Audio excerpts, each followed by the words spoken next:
നമസ്കാരം. ദേവന്മാരുടെ ദേവനാണല്ലോ സാക്ഷാൽ മഹാദേവൻ. ക്ഷിപ്രകോപിയും ക്ഷിപ്രപ്രസാദിയുമാണ് ഭഗവാൻ മഹാദേവൻ. ആ മഹാദേവൻ്റെ അനുഗ്രഹം സിദ്ധിക്കുക എന്നത് ചില്ലറ കാര്യമല്ല, വളരെ തപം ചെയ്ത് നേടിയെടുക്കേണ്ട കാര്യം തന്നെയാണ്. ഈ അടുത്തുള്ള ദിവസം തന്നെ ശിവരാത്രി വരികയാണ്. ഫെബ്രുവരി 26-നാണ് ശിവരാത്രി വരുന്നത്. ശിവരാത്രി ദിനത്തിൻ്റെ മഹാത്മ്യമൊന്നും ഞാൻ ആർക്കും പറഞ്ഞു തരേണ്ട കാര്യമില്ല. കാരണം കൂടുതൽ ആളുകളെ നോക്കിയാലും ഏവരും മഹാദേവൻ്റെ ഭക്തരായിരിക്കും. അപ്പോൾ മഹാദേവന് ഏറ്റവും ഇഷ്ടമുള്ള ദിനങ്ങൾ ഏതൊക്കെയാണ്, പ്രധാനപ്പെട്ട ആചാരങ്ങൾ ഏതൊക്കെ എന്നതിനെക്കുറിച്ചൊക്കെ ഏവർക്കും അറിയാം. കുട്ടികൾ മുതൽ മഹാദേവനെ ആരാധിക്കുന്നവരാണ്. അപ്പോൾ ഈ ശിവരാത്രി വ്രതമൊക്കെ ഇവരും എടുക്കുന്നുണ്ട്. അതിൻ്റെ ഗുണങ്ങൾ ഏവർക്കും കിട്ടും. അതുകൊണ്ട് തന്നെ വളരെ ധൈര്യമായി പോയിക്കോളൂ. വളരെ നല്ല മാറ്റത്തിൻ്റെ സമയമൊക്കെയാണ് വരുന്നത്. ശനിമാറ്റമൊക്കെ വരുന്ന ഒരു വർഷം കൂടിയല്ലേ 2025 നേട്ടത്തിൻ്റെ സമയം തന്നെയാണ്. ജോലി കിട്ടാതെ വിഷമിക്കുന്ന ആളുകളൊക്കെ ഉണ്ടെങ്കിലും, അതേപോലെ വിദേശത്ത് ജോലിക്ക് പോയിട്ട് അവിടെ പറഞ്ഞ ജോലി ആയിരിക്കില്ല ചില ആളുകൾ കിട്ടാതെ ലഭിച്ചത്. അങ്ങനെ കഷ്ടപ്പെട്ടൊക്കെ ജോലി ചെയ്യുന്ന ആളുകളുണ്ടാകും. വേറെ ജോലിക്കായി ശ്രമിച്ചുകൊണ്ട് നിൽക്കുന്നവരും ഉണ്ടാകും. നിങ്ങളൊന്നും വിഷമിക്കേണ്ട.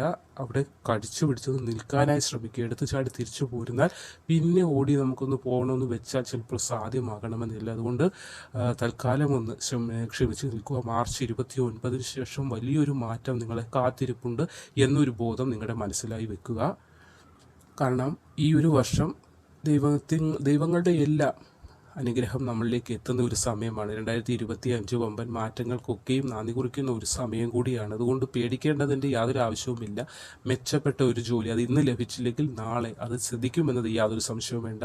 വിദേശ വാസയോഗം ഭാഗ്യമൊക്കെ സിദ്ധിക്കുന്ന ഒരു വർഷം തന്നെയാണ് 2025 എന്ന ഈ ഒരു വർഷം. അതുകൊണ്ട് ഇപ്പോൾ വിദേശത്ത് നിൽക്കുന്ന ആളുകൾ എടുത്തു പിടിച്ച് നാട്ടിലോട്ട് ചാടി വരാൻ ശ്രമിക്കരുത്. അവിടെ ജോലി ഉണ്ടെങ്കിൽ ഒന്ന് തഞ്ചപ്പെട്ട് അവിടെ നിന്ന് ആ ജോലിയിൽ മുന്നോട്ട് പോകാൻ ശ്രമിക്കും. കാരണം മാർച്ച് 29 ശേഷം ചില നക്ഷത്രക്കാർക്ക് ഇപ്പോൾ ചെയ്തുകൊണ്ടിരിക്കുന്ന ജോലിയെക്കാട്ടി മേന്മയുള്ള ജോലി ലഭിക്കുന്ന ഒരു സമയം കൂടിയാണ് വരുന്നത്. അതുകൊണ്ടാണ് പറയുന്നത് വിദേശത്ത് എല്ലാവർക്കും പോകാനൊന്നും സാധ്യമാകുകയില്ല.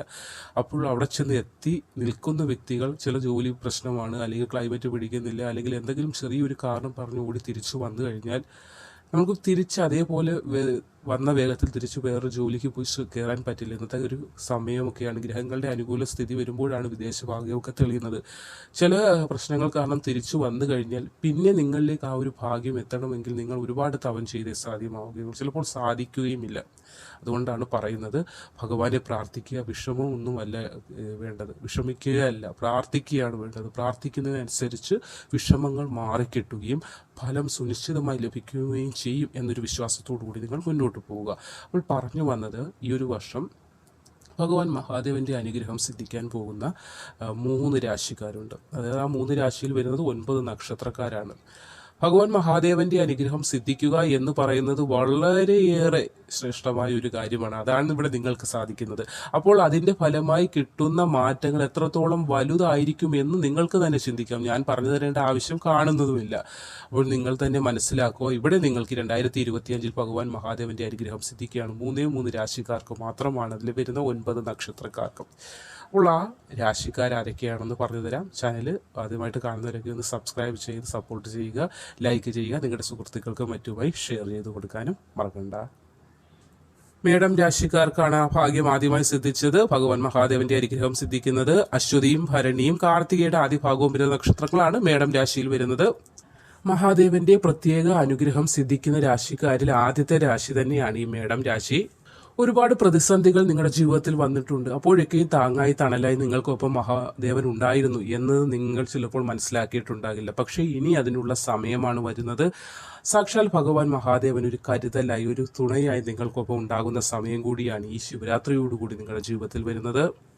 സാമ്പത്തിക നേട്ടമുണ്ടാവുകയും നിങ്ങളുടെ അധ്വാനശീലം വർദ്ധിക്കുകയും ആത്മവിശ്വാസം വർദ്ധിക്കുകയും ഇനി മുതൽ എന്തും എനിക്ക് വിജയപൂർവ്വം ചെയ്ത് തീർക്കാൻ സാധിക്കുമെന്ന നിങ്ങളുടെ മനക്കരുത്ത്, അതായത് നമുക്കൊരു പവർ ഉണ്ടല്ലോ, ആ എന്ത് ചെയ്യണമെന്ന് നമ്മുടെ ഉള്ളിലൊരു നമുക്കറിയാം ഇങ്ങനെ ചെയ്താൽ ജയിക്കാൻ പറ്റുമെന്ന്.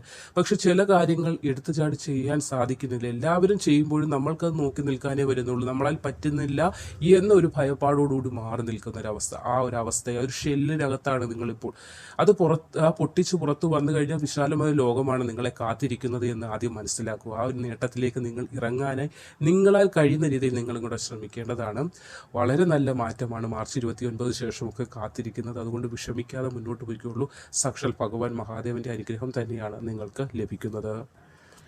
രണ്ടാമത്തെ രാശി മകരം രാശിയാണ്. അപ്പോൾ മകരം രാശിയിൽ വരുന്ന നക്ഷത്രങ്ങൾ ഏതൊക്കെയാണ്? ഉത്രാടം അവസാന മുക്കാൽ ഭാഗം വരുന്നുണ്ട്, തിരുവോണം വരുന്നു, അടുത്തത് അവിട്ട നക്ഷത്രത്തിന്റെ ആദ്യ പകുതി ഭാഗം വരുന്നുണ്ട്. അപ്പോൾ പ്രത്യേക ഒരു സ്ഥാനമുള്ള രാശി കൂടിയാണ് മകരം രാശി. അപ്പോൾ ശിവഭഗവാൻ ദൈവികമായ ഒരു ചൈതന്യം നിങ്ങളിലേക്ക് ചൊരിയുന്ന സമയം കൂടിയാണ് ഇപ്പോൾ എത്തിയിരിക്കുന്നത്. അതുകൊണ്ട് തന്നെയാണ് നിങ്ങളിലേക്ക് ശനിയുടെ ചില ദോഷമായ ഒരു വശങ്ങൾ കൂടി മാറിപ്പോകുന്നുണ്ട്. ശനി ചില ഒരു ദൃഷ്ടി അത്ര ശരിയായി നിങ്ങളിലേക്ക് പതിപ്പിക്കുന്നില്ല.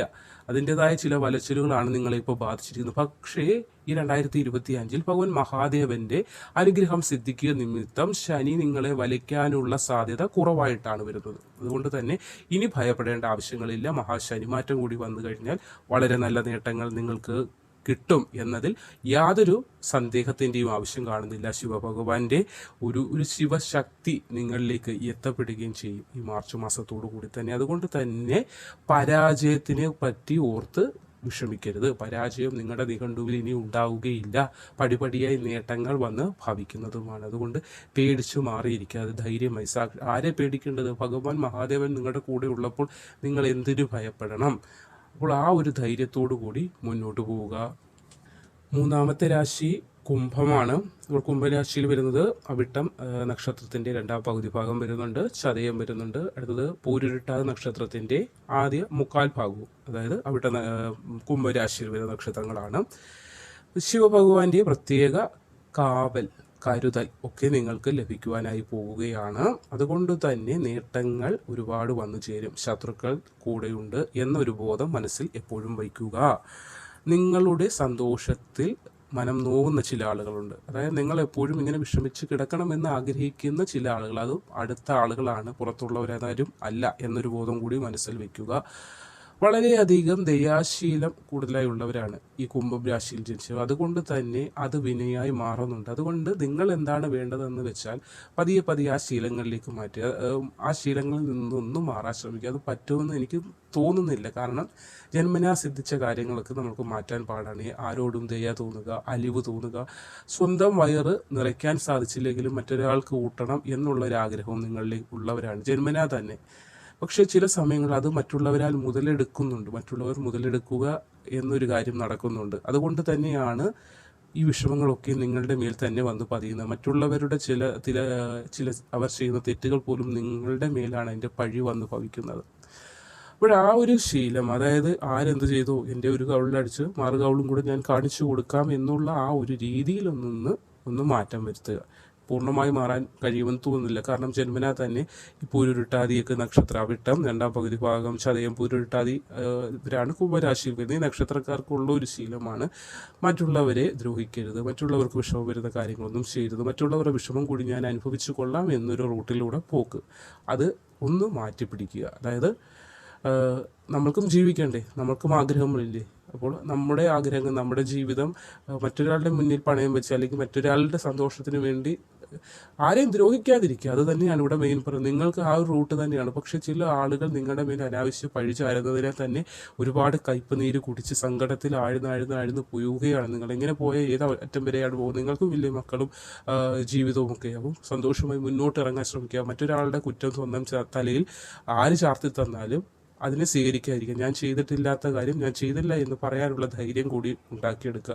അതാണ് ഭഗവാൻ. ഞാൻ പറയുന്നതിനേക്കാൾ അത് നിങ്ങളോട് ഭഗവാൻ മഹാദേവൻ പറയുകയാണ്. അതുകൂടി നിങ്ങളൊന്ന് മനസ്സിലാക്കി മുന്നോട്ട് പോവുക.